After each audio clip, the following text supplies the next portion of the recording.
Hello friends, आज के इस वीडियो में हम कुर्नोट्स मॉडल ऑफ ओलिगोपॉली के बारे में पढ़ने वाले हैं।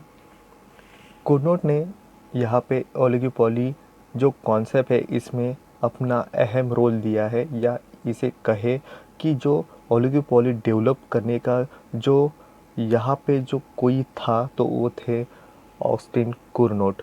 इन्होंने ही ओलिगोपॉली ये कॉन्सेप्ट यहाँ पे डेवलप की है, और इसे ही जब उन्होंने डेवलप की थी तब इसे उन्होंने ड्यूओपॉली के बेस पे ओलिगोपॉली यहाँ पे डेवलप की थी। तो उन्होंने यहाँ पे ओलिगोपॉली में अपनी एक मॉडल यहाँ पे डेवलप किया है, उसे कुर्नोट मॉडल ऑफ ओलिगोपॉली, या उसे कुर्नोट्स ड्यूओपॉली मॉडल, या कुर्नोट्स कंपटीशन भी कहा जाता है। उन्होंने यहाँ पे जो ये मॉडल दिया है वो मॉडल उन्होंने बेस किया है नॉन कोलिसिव ओलिगोपॉली के बेस पे, base on non collusive oligopoly. Oligopoly में दो तरह का यहाँ पे बेस होता है, एक होता है कोलिसिव ओलिगोपॉली और सेकंड होता है नॉन कोलिसिव ओलिगोपॉली। कोलिसिव ओलिगोपॉली में जितने भी फर्म है या सेलर है, एक सोच के साथ यहाँ पे उस प्रोडक्ट की सेलिंग, प्राइसिंग, उसकी क्वांटिटी, इसके बारे में एकजुट होके वो किसी पर्टिकुलर प्राइस पे वो प्रोडक्ट बेचते हैं। बट कंपटीशन जब यहाँ पे आती है, जब यहाँ पे कोलिसिव ऐसी सिचुएशन नहीं होती, तब मार्केट में नॉन कोलिसिव या प्राइस वॉर इस तरह की कंडीशन वर्क करती है। जो नॉन कोलिसिव ओलिगोपॉली के में जितने भी फर्म होते हैं वो एक दूसरे के कॉम्पिटिटर होते हैं, और कॉम्पिटिटर के बेस पे ही यहाँ पे अपना प्रोडक्ट बेचते हैं। तो यहाँ पे जो ओलिगोपॉली में जो कॉन्सेप्ट है, इसमें हर कोई इकोनॉमिक्स ने अपनी अपनी यहाँ पे थॉट्स दिए हैं, और उससे बेस पे ही डेवलप यहाँ पे ओलिगोपॉली हुई है। तो इसमें कुर्नोट ने जो ड्यूओपॉली मॉडल दिया है वो बेस करता है रिएक्शन कर्व पे।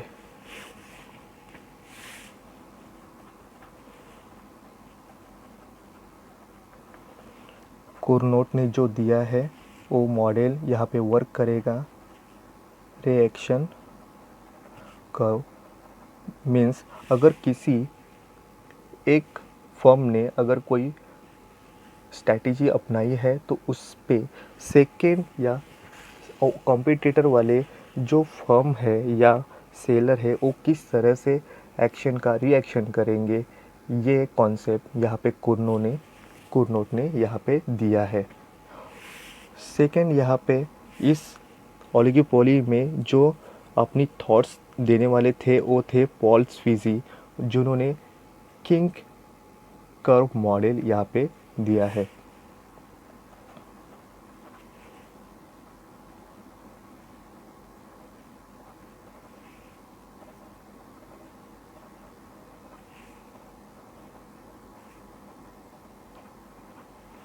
उसी के साथ ओलिगोपॉली में चेम्बरलिन ने भी अपनी सोच यहाँ पे दी है। इसे और भी कई इकोनॉमिक्स है जिन्होंने ओलिगोपॉली में अपनी अपनी राय और अपने थॉट्स यहाँ पे क्लियर किए हैं, और यहाँ पे उन्होंने डेवलप करके ओलिगोपॉली को और भी एक्सटेंड करने की कोशिश की है।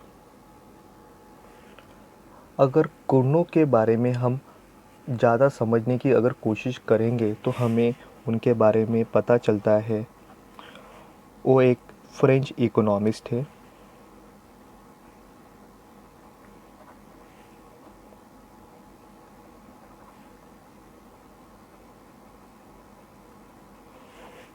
उसी के साथ साथ वो मैथमेटिक्स भी प्रोफेसर थे।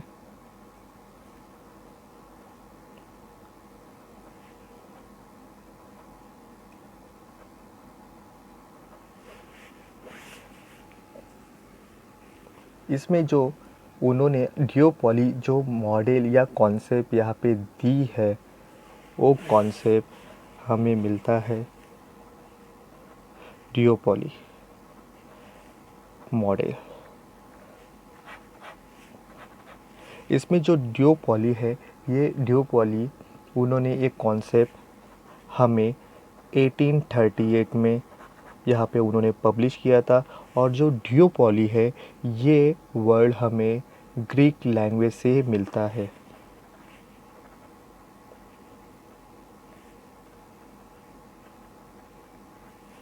इसमें से जो डिओ है वो एक्सप्लेन करता है टू, और जो पॉलिन है वो इंडिकेट करता है सेल। मीन्स यहाँ पे डिओ का मतलब टू और पॉलिन मीन्स सेल। मतलब दो ऐसे फर्म है जो सेल करते हैं उस प्रोडक्ट को। वो मार्केट के जो प्रोडक्ट है उसको सेल करने का जो राइट्स है वो सिर्फ इस दोनों फर्म के पास ही है जो ये प्रोडक्ट बेच सकते हैं।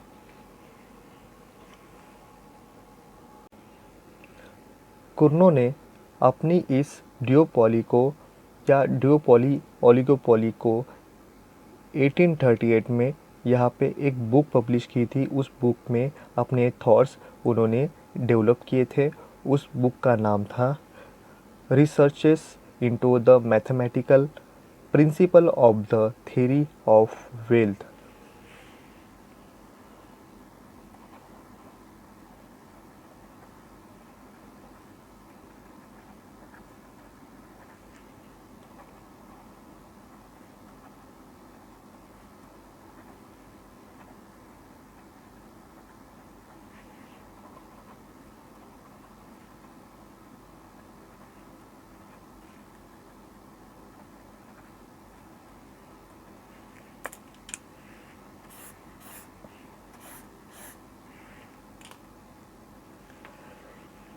ये जो उन्होंने बुक लिखी थी researches into the mathematical principle of the theory of wealth, इसमें जो डिओपॉली उन्होंने कॉन्सेप्ट एक्सप्लेन की है, इसमें उन्होंने मैक्रो इकोनॉमिक्स को मैथमेटिकली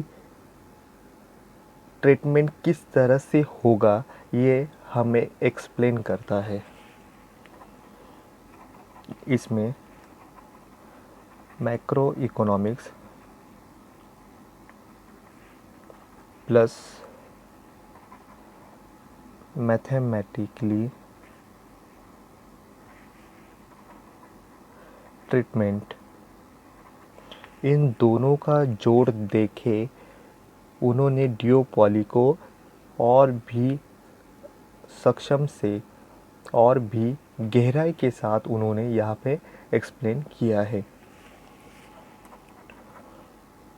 उसी तरह उन्होंने डिओपॉली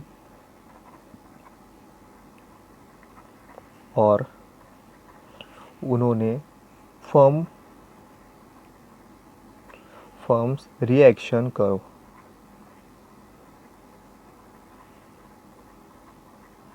किस तरह से वर्क करता है ये कॉन्सेप्ट दिया था। जो ये डिओपॉली और रिएक्शन कर्व हम हमारे नेक्स्ट वाले वीडियो में हम इसे पढ़ने वाले हैं। इसी के साथ हम इसके अजम्पशन भी देख लेते हैं। इसमें फर्स्ट अजम्पशन है ओनली टू फर्म। इस मॉडल में सिर्फ दो ही फर्म है या दो ही सेलर है जो प्रोडक्ट को बेच सकते हैं। हमारा दूसरा यहाँ पे अजम्पशन है होमोजीनियस प्रोडक्ट।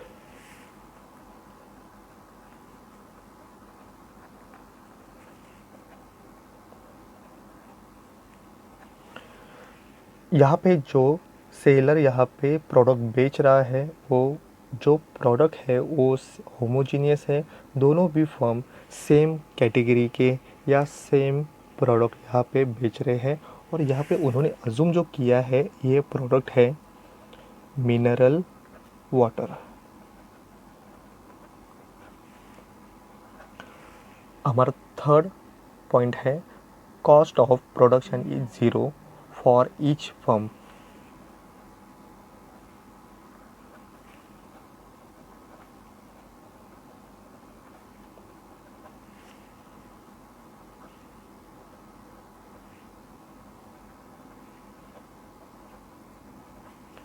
हर जो फर्म है उसे प्रोडक्शन के लिए जो भी खर्चा आएगा वो खर्चा ज़ीरो के बराबर है। इसमें उनको कुछ भी यहाँ पे खर्च नहीं है। हमारा नेक्स्ट पॉइंट है डिमांड कर्व स्ट्रेटली लाइन या डाउनवर्ड स्लोपिंग होगा।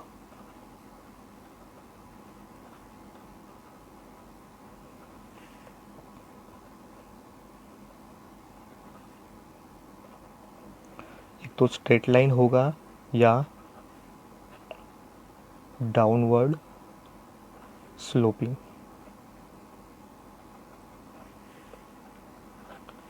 हमारा नेक्स्ट पॉइंट है each seller aim at the obtaining maximum net profit.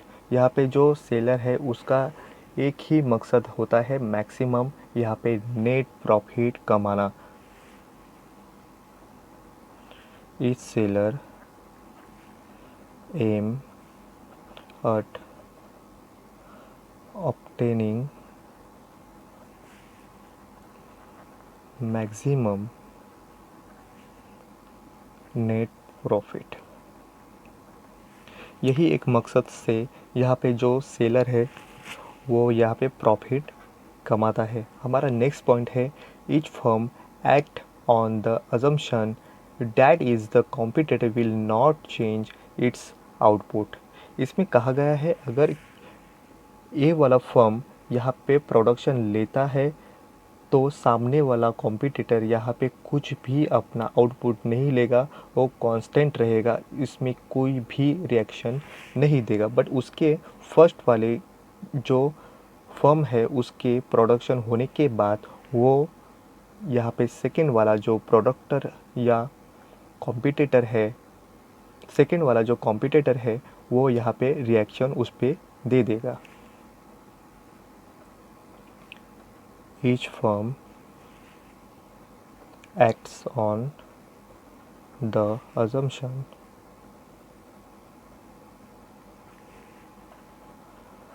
that its competitor will not change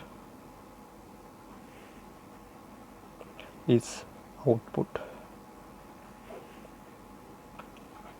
हमारा नेक्स्ट पॉइंट है neither of this the firm fix the price for its product, each firm sell its product at the prevailing market price.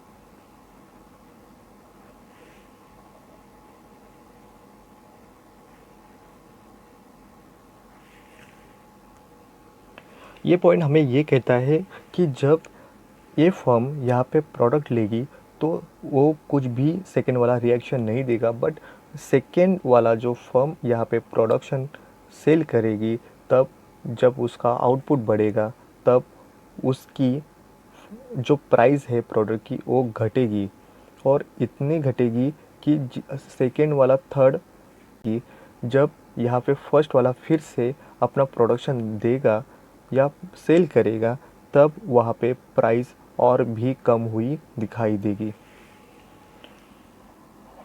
हमारा next point है liner market demand curve.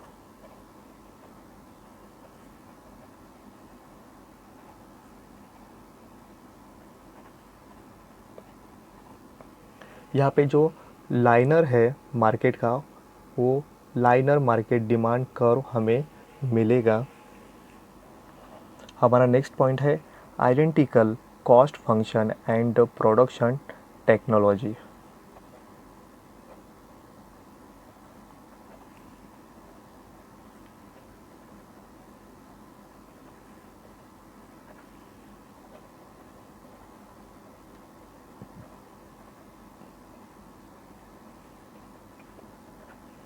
यहाँ पे identical cost function है और production technologically यहाँ पे है।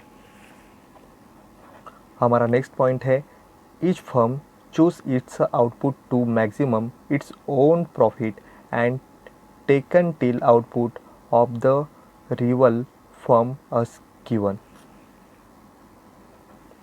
Each firm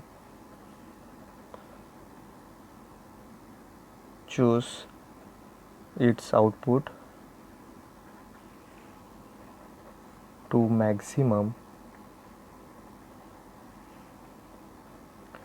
its own profit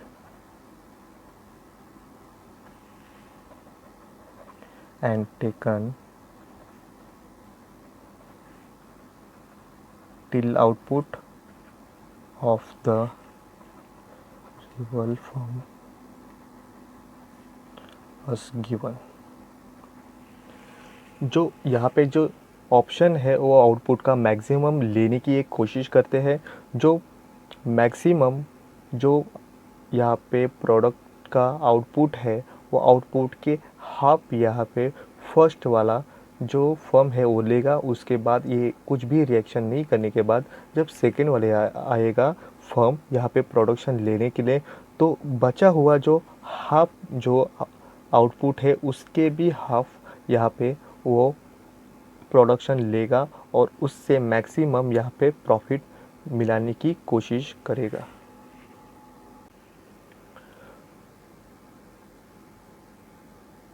कुर्नो ने दिया हुआ अपना जो यहाँ पे थ्योरी है, ये थ्योरी किस तरह से डायग्राम के साथ एक्सप्लेन होती है ये हम देखेंगे। तो यहाँ पे एक्स लेवल पे हमने आउटपुट लिया है और वाई लेवल पे हमने प्राइस लिया है। तो यहाँ पे अज्यूम किया गया है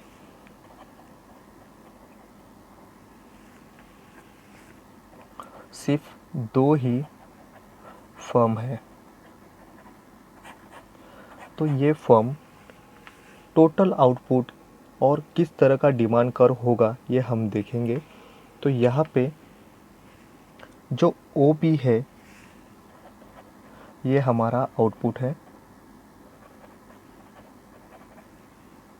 और जो ए और बी है ये हमारा डिमांड कर्व है।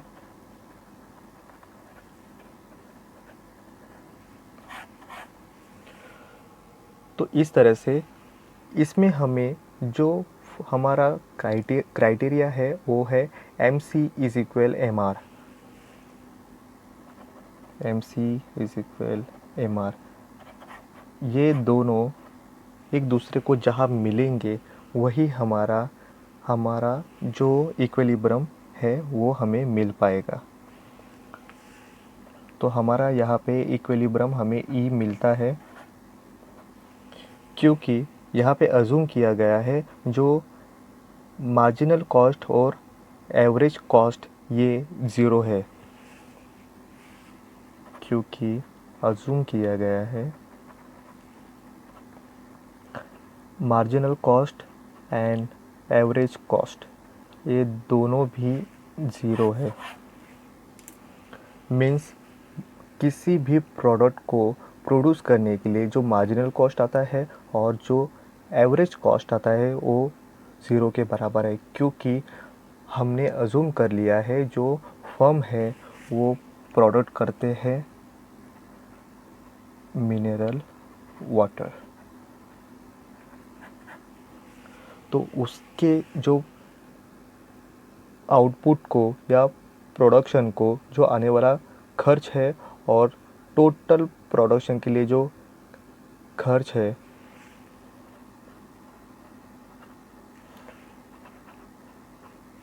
वो हमारा ज़ीरो है। तो हम अगर अज्यूम कर लेते हैं कि अगर जब फर्स्ट हम दो फर्म एक एक्स है और एक वाई है। फर्स्ट x फर्स्ट को और सेकेंड को y हम अज्यूम कर लेते हैं। तो जब ये फर्स्ट वाला जो फर्म है वो जब प्रोडक्शन लेता है तब वो यहाँ पे MR और MC जो यहाँ पे 0 है तो ये ग्राउंड लेवल पे होगा, ये डॉट E पे होगा, और यहाँ पे MR1 हमारा जो लाइन है इन दोनों को एक दूसरे को इंटरसेक्ट करता है और E पॉइंट पे हमें इक्विलिब्रियम बनता है। और यही इक्विलिब्रियम पे जो X है वो टोटल जो OB हमारा टोटल आउटपुट है उसका हाफ OB जो 100% है उसका हाफ लेता है, वो हाफ होता है OQ1 उसका 50%। तो यहाँ पे जो टोटल डिमांड कर्व है वो है AB, इसका हाफ जो डिमांड है AC तक ये प्राइस जाती है और ये प्राइस हमें मिलती है OP1 आउटपुट OQ1।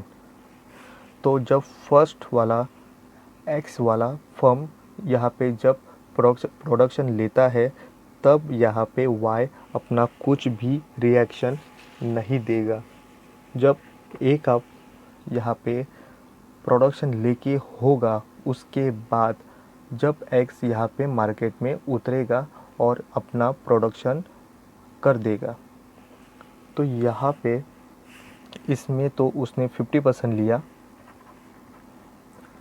100% से, उस देन यहाँ पे Y आएगा तो Y यहाँ पे X ने जो OQ1 यहाँ तक 100% से 50% का प्रोडक्शन किया है। तो अभी Y जब आएगा तो Y जो CB इतनी डिमांड है जो बची हुई है उसे कंप्लीट करने के लिए उतरेगा। CB या जो बचा हुआ आउटपुट है वो है Q1 से B तक, Q1 से वो है B तक जो है 50%। अब ये 50% का हाफ यहाँ पे वो प्रोडक्शन लेगा, जो प्रोडक्शन है आता है 25% और इसने जो लिया है वो 50%। अब ये लेगा Y जो लेगा वो है 25%, मीन्स वो टोटल जो यहाँ पे डिमांड है या टोटल आउटपुट है उसका 1/4 और इसने लिया था हाफ। तो यहाँ पे 1/4 मीन्स यहाँ पे जो बचा हुआ है Q1 से B तक का हाफ यहाँ पे जो है वो है Q2। तो ये इसका प्राइस आउटपुट बनता है, आउटपुट बना OQ2 और प्राइस यहाँ पे बना OP2। मीन्स यहाँ पे Y के प्रोडक्शन के बाद यहाँ पे क्वांटिटी बढ़ी, X की क्वांटिटी या आउटपुट था OQ1 बट Y आने के बाद उसका आउटपुट OQ2 इतना बढ़ा और बढ़ने की वजह से प्राइस यहाँ पे घटी, P1 से P2 तक यहाँ पे प्राइस गई है। उसी तरह से जब Y अपना आउटपुट जब लेगा तब ये अपनी आउटपुट होने के बाद फिर यहाँ पे X अपना बचा हुआ जो आउटपुट है या डिमांड है वो कंप्लीट करने के लिए फिर से आएगा। जब फर्स्ट ऑफ हमने देखा जब X आउटपुट लेता है तब Y कुछ भी रिएक्शन नहीं देता, जब Y यहाँ पे कुछ आउटपुट लेता है तब X कांस्टेंट रहता है, वो कुछ भी रिएक्शन नहीं देगा। अभी Y के जब ये 25% 1/4 जब ये प्रोडक्शन लेने के बाद ये अभी स्टॉप हो जाएगा तब फिर से यहाँ पे X आएगा और बचा हुआ जो आउटपुट है उससे प्रोड्यूस करने में लग जाएगा। फर्स्ट तो उसने x ने फर्स्ट टाइम में लिया था वो x1 तक, फिर y आया, y ने y1 से q1 से q2 तक यहाँ पे एक्सटेंड किया। अब यहाँ पे x जब वापस आया तब बचा हुआ जो है q2 से qb, q2 से b तक का 25% जो है वो लेने के हाफ होगा। तो यहाँ पे 25 का हाफ करेगा, तो यहाँ पे 25 का हाफ होता है 12.5। तो ये परसेंट्स लेने के लिए वो मार्केट में अब आएगा। तो इसी के साथ जो x का टोटल आउटपुट होता है, जो फर्स्ट ऑफ देखा हमने ओ Q1 50% प्लस उसने फिर यहाँ पे हाफ लिया Q2B का, तो ये हो गया 12.5%। तो ये टोटल मिला के ये जो आउटपुट होता है x का वो होता है 62.5%।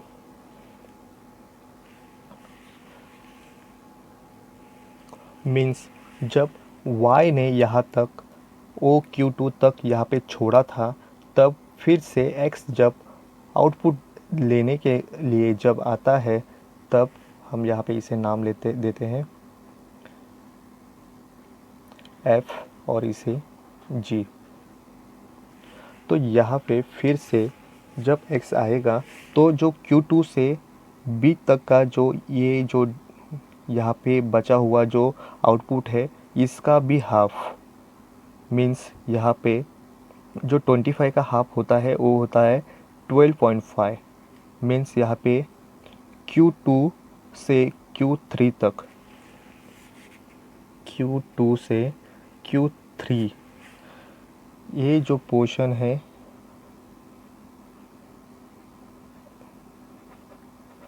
यहाँ तक का Q2 Q3 तक का यहाँ पे आउटपुट देगा और प्रोडक्शन से प्रॉफिट कमाना चाहेगा।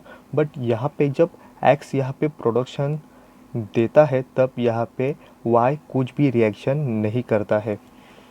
बट यहाँ भी अगर जो X है उसका प्रोडक्शन देने के बाद फिर से जब X आएगा तो ये Y जब आएगा, अभी ये फिर से y अगर आता है सेकेंड टाइम पे, तो ये 1.5 यहाँ पे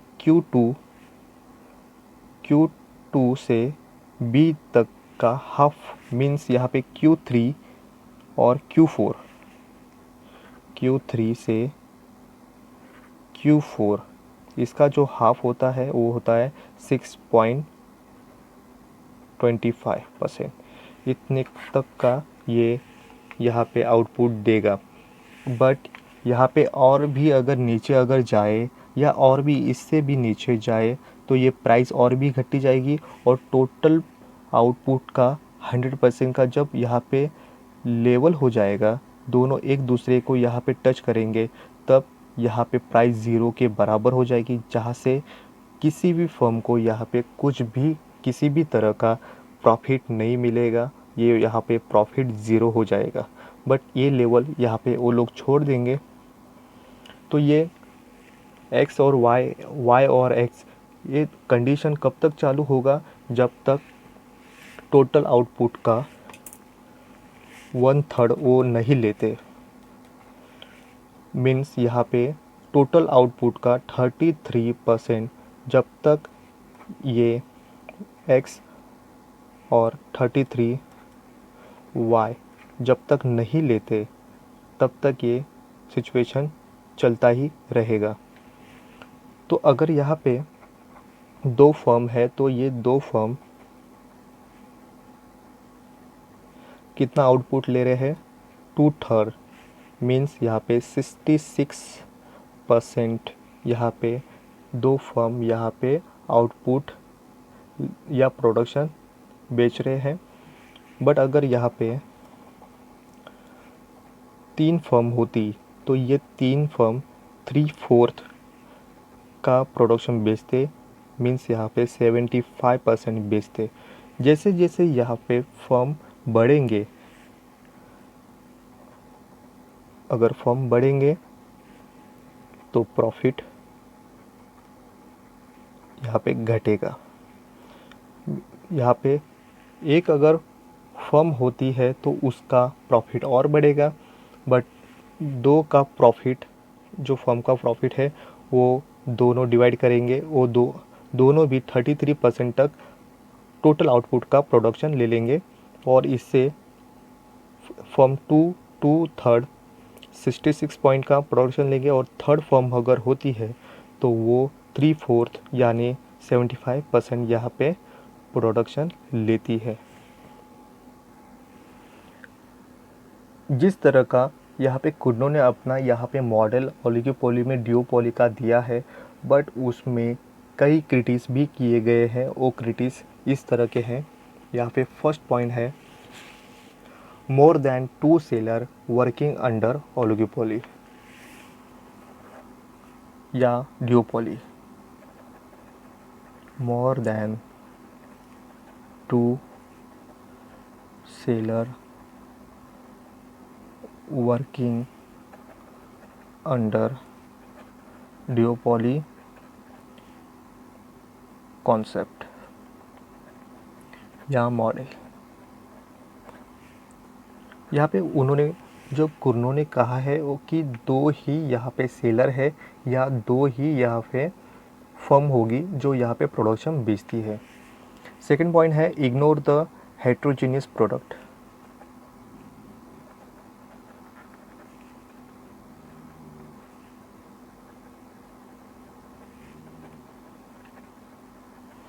उन्होंने सिर्फ यहाँ पे होमोजीनियस प्रोडक्ट के बारे में कहा है, जो मिनरल वाटर का एग्जांपल उन्होंने यहाँ पे मेंशन किया है। बट यहाँ पे ड्यूओपोली मॉडल में या ओलिगोपोली में यहाँ पे होमोजीनियस नहीं तो हेट्रोजीनियस प्रोडक्ट भी यहाँ पे दिखाई देते हैं।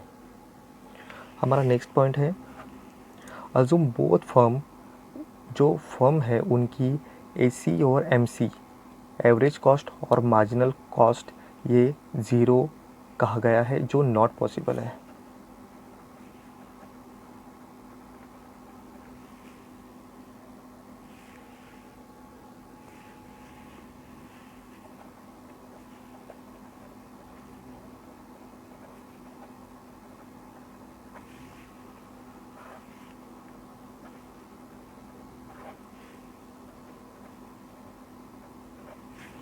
किसी भी प्रोडक्ट के लिए एवरेज कॉस्ट और मार्जिनल कॉस्ट ये कभी भी ज़ीरो नहीं आती। हमारा नेक्स्ट पॉइंट है assume first firm taken the production level then second firm will constant are no taken reaction to first firm.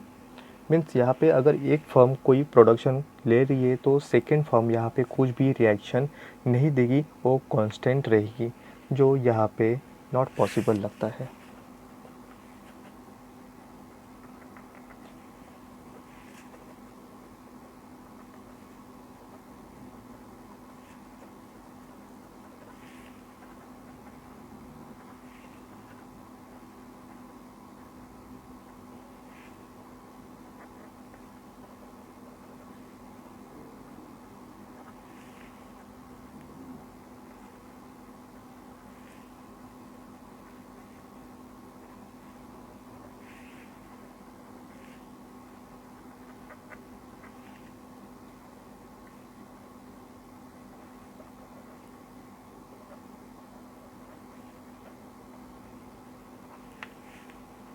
हमारा नेक्स्ट पॉइंट है both firm distribution total production half half. जो total output या total production है दोनों भी यहाँ पे divide करते हैं हाफ हाफ की तरह।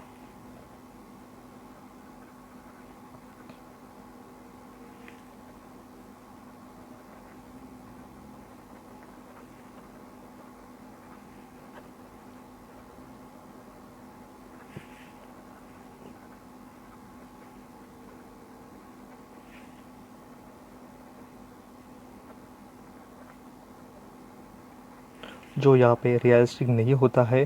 कोई भी फर्म यहाँ पे टोटल प्रोडक्शन का हाफ या किस तरह से डिटरमिन करे ये कहा नहीं जाएगा, जो अनरियलिस्टिक लगता है। नेक्स्ट है Cournot's model explain under non collusive oligopoly.